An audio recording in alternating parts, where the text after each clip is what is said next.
I watched weak signals crawl across the screen while the system asked me to wait. My reports moved upward, and time moved faster than authority. When aircraft crossed the coast, I knew the warning had been early enough. What failed was not the equipment, but the space between what I saw and what I was allowed to say. On the morning of 18 February 1940, the operational situation along Britain's eastern coast remained unsettled and incomplete. The United Kingdom had been at war with Germany for more than 5 months, yet large-scale air combat had been limited. The Royal Air Force's Fighter Command had not yet faced the sustained pressure that would later define the summer and autumn of that year. Air defense planning existed largely on paper and in exercises, while both sides tested limits cautiously. German air doctrine still emphasized surprise and timing based on assumptions formed during earlier campaigns, where defenders lacked integrated early warning. At that time, the British air defense system was still a developing structure. The chain-home radar network, a series of tall steel transmitter towers and shorter wooden receiver masts, stretched intermittently along the coast from Scotland to the south of England. Many stations were not yet operating at full capacity, and procedures were still evolving. Radar information had to be interpreted, filtered, and passed through several layers before reaching fighter squadrons. Equipment was crude by later standards, and weather interference, electrical noise, and operator inexperience frequently complicated interpretation. One such station stood near the Suffolk coast, overlooking the North Sea. The installation was functional but unremarkable. Transmitter towers rising sharply above farmland, a cluster of low buildings housing receivers, plotting rooms, and basic living quarters. There were no fortified structures, only fencing and modest guard posts. The station's purpose was detection, not defense. On that morning, the duty watch began as it had on many previous days. Radar operators, many of them newly trained, took their positions before cathode ray displays that rendered distant objects as flickering blips. The screens offered no automatic identification. Each return had to be measured by hand, its range estimated by time delay, its bearing approximated by antenna alignment. Altitude could not be determined directly and had to be inferred by signal strength and behavior. Among those on duty was a junior technical officer assigned to oversee signal interpretation and reporting. His role was not command in the traditional sense. He was responsible for ensuring that plots were recorded accurately and passed to the filter room without delay. He had no authority over fighter squadrons and no ability to scramble aircraft himself. His task was procedural: observe, confirm, report. The broader operational context that morning suggested little urgency. German reconnaissance flights had been irregular but limited. Intelligence assessments expected occasional probes, not coordinated attacks. Fighter Command was in a period of transition, balancing aircraft production, pilot training, and command reorganization. Standing patrols were costly in fuel and readiness, and doctrine favored reactive interception only when a threat was confirmed. Shortly after mid-morning, the radar screens began to show returns at long range over the North Sea. At first, they appeared indistinct, weak signals near the edge of reliable detection. The junior officer noted them, but did not immediately escalate the report. Similar returns had often proven to be atmospheric effects or friendly aircraft beyond scheduled routes. As minutes passed, the returns strengthened and stabilized. Bearings suggested movement toward the British coast, not parallel to it. Multiple operators confirmed consistent tracks across adjacent antenna sweeps. The officer ordered careful plotting, assigning clerks to mark estimated positions on the plotting table. At this stage, the information remained ambiguous. Radar could indicate distance and bearing, but not intent. Aircraft altitude was still uncertain, and formation size was difficult to assess at range. The filter room, receiving reports from several coastal stations, would have to determine whether this represented a genuine threat or scattered reconnaissance. The junior officer followed procedure, transmitting the data as routine contact reports rather than emergency alerts. There was no deviation from established protocol. However, as additional returns appeared, their number exceeded what was typical for reconnaissance. Plots suggested multiple groups, loosely spaced but maintaining similar headings. The operational problem began to emerge slowly. German air doctrine emphasized surprise through timing and route selection. It assumed that defenders would rely on visual observation and sound detection, both limited by weather and distance. The existence of British radar was known in general terms, but its effectiveness was underestimated. Luftwaffe planners believed low-altitude approaches and dispersed formations would avoid detection or delay response. At the radar station, operators struggled with limitations. Low-flying aircraft produced weaker returns, easily lost in ground clutter. Sea reflections interfered with signal clarity. The junior officer, aware of these issues, hesitated to overstate confidence in the data. Over-reporting false contacts risked eroding trust in radar assessments. Yet, as the plots continued, a pattern formed. Returns converged, suggesting a coordinated movement rather than independent flights. The officer adjusted reporting frequency, sending updated bearings and estimated ranges more rapidly. The filter room began to correlate the information with reports from neighboring stations. Still, uncertainty remained. No visual sightings had yet been reported from coastal observers. Weather conditions were marginal, with cloud cover complicating visual confirmation. Fighter command controllers were reluctant to commit aircraft prematurely. The early signs of systemic limitation became evident. Radar provided early warning, but the process of translating detection into action depended on human judgment at each stage. Delay could arise from caution as much as from confusion. The junior officer understood that his reports were only one part of a larger mechanism, and that without decisive interpretation at higher levels, the information might not prompt immediate response. As the contacts drew closer, the officer requested confirmation sweeps at maximum frequency, pushing the equipment toward its limits. Operators adjusted gain controls manually, attempting to maintain track continuity. Some returns faded and reappeared, creating uncertainty about formation integrity. By the time the aircraft were within a range where visual spotting should have been possible, coastal observers began to report distant formations approaching from the east. These reports aligned broadly with the radar plots, lending credibility to the earlier data. The filter room upgraded the threat assessment, and information moved upward to group headquarters. For the radar station, the immediate task remained unchanged: observe, record, report. There was no celebration or sense of anticipation. The atmosphere was procedural and restrained. The junior officer maintained his routine, ensuring that bearings were accurate and that no assumptions were inserted into the reports. Yet the limitations were clear. Radar could not determine whether the approaching aircraft were bombers or escorts. It could not reveal targets or intentions. The system depended on downstream decisions that the station could not influence. As the plots reached the coast and then passed inland, the station's role diminished. Detection gave way to tracking until signal loss occurred as aircraft flew beyond effective range. The officer logged final bearings and times, then returned to scanning the outer range for additional contacts. At that moment, the station had fulfilled its function without knowing the outcome. The early warning had been provided, but whether it would be acted upon in time remained uncertain. The system had worked within its limits, revealing both its promise and its fragility. The duty watch continued, routine restored, while events moved beyond the station's view.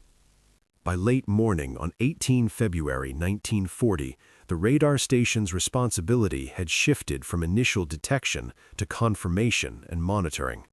The incoming aircraft had crossed inland beyond the effective reach of the coastal radar arrays. What remained visible on the screens were secondary echoes and intermittent returns, fragments of a larger picture now being assembled elsewhere within Fighter Command's control system. At group headquarters, the operational picture was incomplete and contested. Radar plots from multiple stations suggested an organized movement of aircraft approaching from the North Sea, but their altitude and exact strength remained uncertain. The Luftwaffe formation was flying lower than many British planners expected, reducing radar clarity and compressing reaction time. Doctrine assumed that major raids would be detected earlier, allowing fighters to climb and assemble before interception. This assumption was proving fragile. Fighter squadrons were placed on readiness, but not all were immediately scrambled. Controllers weighed the risk of committing aircraft too early against the possibility that the raid might divert or withdraw. Fuel conservation, aircraft wear, and pilot fatigue were ongoing concerns. The memory of false alarms and scattered reconnaissance flights influenced decision-making. Meanwhile, the German aircraft continued inland toward their objectives. Their mission, planned under the assumption of surprise, targeted shipping and naval facilities along the east coast. Luftwaffe planners believed that British air defenses would respond slowly, allowing bombers to strike with limited opposition. Previous experience over the North Sea had reinforced this belief. As the raid unfolded, reports of bomb explosions and strafing attacks began to reach command centers. Coastal towns and harbors experienced sudden air activity, contradicting earlier expectations of warning time. Fighter squadrons scrambled belatedly, some arriving after attacks had already begun. Losses mounted quickly. British fighters encountered enemy aircraft already dispersing, making coordinated interception difficult. The Luftwaffe, however, encountered resistance that was sharper than anticipated. Fighters vectored by radar information, though delayed, managed to intercept portions of the returning formations. German aircraft flying low were vulnerable to concentrated attacks once located. Back at the radar station, operators continued to observe new contacts forming over the sea. Some were returning German aircraft, others possibly British fighters repositioning. Distinguishing between them remained challenging. Identification friend or foe systems were not yet standardized, increasing the risk of misinterpretation. The junior technical officer maintained careful reporting discipline. He noted the density of returns and their headings, passing information upward without speculation. The volume of contacts suggested a larger operation than initially assessed. The officer recognized that earlier caution might have cost valuable minutes, but he also understood that deviation from procedure carried institutional risk. As reports accumulated, Fighter Command began to reassess its assumptions. Radar had provided warning, but the system's responsiveness depended on how quickly information was trusted and acted upon. The gap between detection and interception was narrower than doctrine allowed for. German losses during the raid were heavier than expected. British fighters, though late, inflicted damage during withdrawal. Several bombers failed to return. The element of surprise was not absolute. Radar detection, even imperfect, had disrupted the operation's timing. At command levels, tension grew between established doctrine and emerging evidence. Radar officers reported that low-altitude formations could be detected earlier than previously believed, provided operators were confident in interpreting weak signals. Fighter commanders argued that earlier scrambles, even at the cost of false alarms, might reduce damage. For the radar station personnel, these debates were distant and abstract. Their immediate experience was one of sustained pressure, equipment strain, and procedural adherence. The junior officer reviewed logs, noting timestamps and signal strengths, passing information upward without speculation. The volume of contacts suggested a larger operation than initially assessed. The officer recognized that earlier caution might have cost valuable minutes, but he also understood that deviation from procedure carried institutional risk. As the raid concluded and air activity subsided, the station returns to a quieter rhythm. Yet the implications of the morning's events lingered. The system had functioned, but not optimally. Detection had occurred, but response had lagged. The officer understood that the limitation was not solely technical, but institutional. The day ended without ceremony. Equipment was shut down for maintenance checks, logs were filed, and personnel rotated off duty. The radar station had played its role, exposing both the strengths and weaknesses of Britain's early warning network. The operational problem was no longer theoretical, it had manifested in real losses and contested assumptions, setting the stage for reconsideration and adjustment. In the days following the raid of 18 February 1940, Fighter Command began a measured review of events. There was no immediate declaration of success or failure. The engagement was treated as a test case, one that had revealed inconsistencies between expectation and outcome. German losses were higher than Luftwaffe planners had anticipated, while British defenses had reacted more slowly than their designers intended. Between these two facts lay the emerging significance of radar. At the coastal radar station in Suffolk, routine resumed, but the atmosphere had subtly changed. Operators and technical staff were aware that their logs and reports were now part of a wider analysis. Requests for clarification began to arrive from higher headquarters, asking for precise times, signal strengths, and bearings. The junior technical officer was tasked with compiling detailed summaries of the morning's detections. As he reviewed the data, patterns became clearer than they had been in real time. Weak early returns, initially treated with caution, had been consistent across multiple sweeps. Bearings from neighboring stations showed alignment earlier than was first appreciated. The officer noted that the system had, in fact, provided usable warning earlier than command decisions reflected. This realization marked a quiet turning point, not an official one, but a personal and professional one. The officer recognized that strict adherence to existing reporting thresholds might be limiting the system's effectiveness. Radar was being judged by standards derived from older detection methods, not by its own capabilities. Within Fighter Command, similar realizations were taking shape. Controllers and analysts compared radar timelines with fighter scramble orders and interception points. The delay between first detection and airborne response stood out. While no individual was blamed, the process itself came under scrutiny. German doctrine, captured indirectly through observed behavior, also showed strain. The assumption that low altitude guaranteed concealment proved incorrect. Radar detection, though degraded, was not negated. Surprise had been reduced, not eliminated. The Luftwaffe's losses reflected this miscalculation. At the radar station, the junior officer began to adjust his approach within permissible limits. Without altering formal procedures, he encouraged operators to flag ambiguous but persistent returns more assertively. Reports were framed with clearer emphasis on continuity rather than absolute signal strength. This was not an act of defiance, but of interpretation, using judgment where doctrine was silent. These adjustments carried personal risk. Over-reporting could lead to accusations of alarmism. Radar was still a relatively new tool, and its advocates were cautious not to undermine confidence through false warnings. The officer understood that his professional standing depended on reliability as much as initiative. During subsequent patrol days, similar weak returns appeared over the North Sea. This time, the officer highlighted their persistence earlier.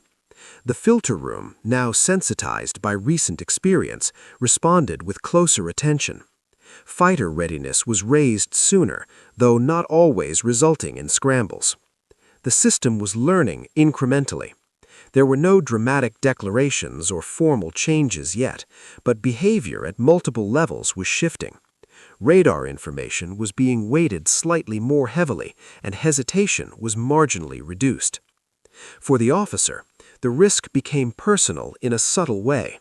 His reports now carried more interpretive weight. A false alarm could damage credibility. A missed warning could have operational consequences.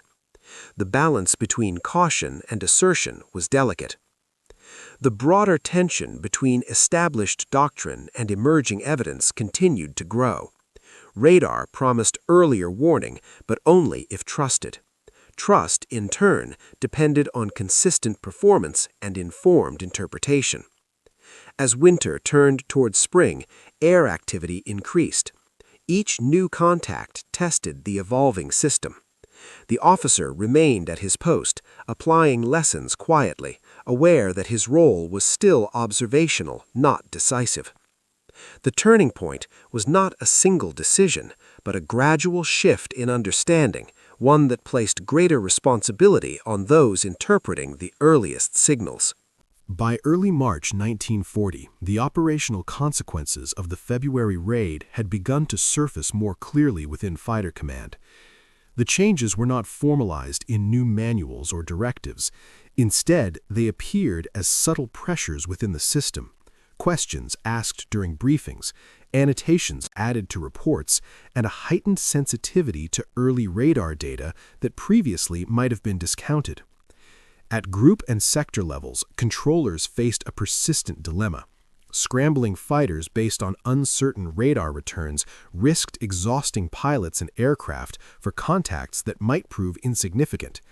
Delaying action, however, risked repeating the experience of 18 February, when warning existed but response lagged behind events. The balance between economy of force and readiness had become more precarious. The radar station on the Suffolk coast found itself increasingly central to this tension. Its geographic position made it one of the first points of contact for aircraft approaching from the North Sea. The station's reports were now read with greater attention, but also with greater scrutiny. Any discrepancy or inconsistency was quickly questioned. The junior technical officer felt this change directly. Requests from the filter room became more frequent and more specific. Operators were asked to recheck bearings, confirm ranges, and explain variations in signal strength. The officer responded methodically, drawing on logs and operator notes, careful to remain within the limits of what the equipment could reliably provide. At the same time, pressure from above became more apparent. Senior officers tasked with refining air defense efficiency sought clearer thresholds for action. They wanted to know when a radar contact should trigger immediate readiness, when it justified a scramble, and when it could be safely observed without response. Radar, however, did not lend itself easily to rigid rules. Signal quality varied with weather, altitude, and formation behavior. This ambiguity placed radar personnel in a vulnerable position. Their assessments influenced decisions with material consequences, yet they lacked authority over outcomes. The junior officer understood that his interpretations might be second-guessed if they led to costly scrambles, or, conversely, criticized if they failed to prevent an attack. Within Fighter Command, informal resistance to change also emerged. Some experienced officers, trained in pre-war doctrine, remained skeptical of radar's reliability. They argued that visual confirmation and sound detection had served adequately in the past and warned against over-reliance on unproven technology. Others, particularly younger staff and technical specialists, pressed for greater integration of radar data into operational decisions. This institutional friction surfaced in post-action discussions. Reports from radar stations highlighted early detections, while fighter squadrons emphasized the difficulty of intercepting low-level raids even with warning. Each perspective was accurate within its own frame, but alignment between them remained incomplete. The Luftwaffe, for its part, continued operations over the North Sea, adjusting tactics but not abandoning assumptions entirely. Low-altitude approaches persisted, though formations became more dispersed. German planners still believed British defenses were slow and fragmented. They underestimated the cumulative effect of incremental improvements within the radar network. At the Suffolk station, the junior officer continued refining internal practices. He encouraged operators to compare returns across multiple sweeps before dismissing them, and to note patterns rather than isolated blips. These adjustments did not violate orders, but extended them, emphasizing continuity and correlation. Such practices occasionally drew quiet criticism. A senior visiting officer questioned whether the station was seeing more than was there. The junior officer responded with data, pointing to consistency across time and bearings. The exchange remained professional, but it underscored the fragility of radar's institutional standing. The stakes became clearer during subsequent alerts. On several occasions, radar reports prompted earlier readiness measures, allowing fighters to be airborne sooner. Not all resulted in engagements. Some contacts dispersed or turned back. These outcomes fueled debate rather than resolving it. For the radar personnel, success was often invisible. When nothing happened, it was unclear whether the warning had deterred action or whether there had been no threat at all. Failure, by contrast, was immediately apparent. As spring approached, the system operated under growing strain. Air activity increased, weather remained unpredictable, and equipment maintenance was constant. The radar station functioned continuously, its operators rotating through long shifts. The junior officer balanced technical oversight with administrative demands, aware that his judgments now carried greater weight than before February. The peak of tension did not arrive as a single dramatic moment. Instead, it accumulated through repeated near decisions, moments when radar data hovered just at the threshold of action, and controllers hesitated. Each hesitation was informed by experience, doctrine, and institutional caution. By the end of March, it was evident that the air defense system was in transition. Radar had proven its value, but its integration remained incomplete. Authority structures, trust relationships, and procedural clarity were still evolving. The junior officer remained at his post, aware that his role was neither celebrated nor formally acknowledged. Yet his daily work continued to shape how early warning was interpreted and acted upon. The stakes were no longer abstract. Each contact carried the possibility of renewed attack, and each decision, made or deferred, contributed to the system's ongoing test. By late spring 1940, the effects of the February raid and the subsequent months of adjustment had begun to settle into the routines of fighter command. There was no single directive announcing a transformed air defense system, nor any official acknowledgement of individual contributions at the radar stations. Change occurred through accumulation, through revised expectations, altered habits, and quieter confidence in early warning. The radar station on the Suffolk coast continued to operate without alteration to its outward appearance. The towers stood as they had before, exposed to weather and visible for miles. Inside, however, the working environment reflected a system that had matured under pressure. Operators were more experienced, more assertive in recognizing patterns, and more comfortable reporting uncertainty without dismissing it. The junior technical officer remained in his post. His name did not appear in public communiques or after-action summaries intended for wider circulation. Yet his reports, and those of officers like him across the coast, increasingly shaped how Fighter Command interpreted the air picture. Early contacts were now more likely to prompt readiness measures. Ambiguous returns were less easily ignored. Institutionally, radar's status improved. Skepticism did not vanish, but it diminished. Senior officers, who had once questioned the reliability of early warning, began to ask how coverage could be extended and reporting refined. Discussions shifted from whether radar should be trusted to how its limitations could be managed. The Luftwaffe, facing heavier losses and less predictable opposition, adjusted operations further. Surprise raids over the East Coast became more costly.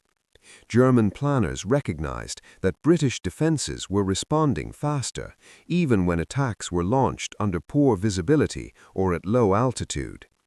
While radar was only one factor among many, it undermined assumptions that had shaped early operational planning. For Fighter Command, the experience reinforced the value of integration. Radar alone did not intercept aircraft, fighters did, but radar shortened the distance between threat and response. The February raid had demonstrated both the potential and the risk of underutilizing that capability. No disciplinary action followed for the delays of that day, nor were medals awarded for early detection. The system absorbed the lesson without public reckoning. Logs were archived, procedures quietly revised, and training emphasized correlation over certainty. The radar station's role remained largely invisible to the public. Newspapers reported air engagements and losses, not detection timelines or plotting accuracy. Those working the screens understood that success often meant nothing happened, no bombs fell, no fighters engaged. Such outcomes left no visible trace. As the summer of 1940 approached, the tempo of operations increased dramatically. New stations came online, coverage improved, and coordination between radar, observers, and controllers tightened. The pressures that would soon define the Battle of Britain began to build, though few yet grasped their scale. The junior officer continued his routine work, supervising shifts, reviewing plots, and responding to inquiries. His contribution lay not in dramatic decisions, but in consistent judgment, recognizing when weak signals mattered and ensuring they were not dismissed too quickly. In later years, radar would be credited as a cornerstone of Britain's air defense. That narrative often focused on technology and centralized command. Less attention was given to the individuals who, in its early months, learned how to interpret imperfect information under uncertainty. The February raid faded into the background of larger events, yet it remained in institutional memory an example of how warning could exist without full response, and how adjustment rather than blame could close that gap. The Suffolk radar station continued its watch, day after day, its operators recording returns that might or might not herald danger. Their work was repetitive, technical, and largely unseen, but it was work that quietly reduced surprise and narrowed the margin on which enemy plans depended. In that sense, the station did not turn a raid into a slaughter through a single act or decision. It did so by revealing the limits of surprise and forcing a system to adapt. The outcome was not absolute nor immediate. It was cumulative, grounded in routine observation and restrained judgment.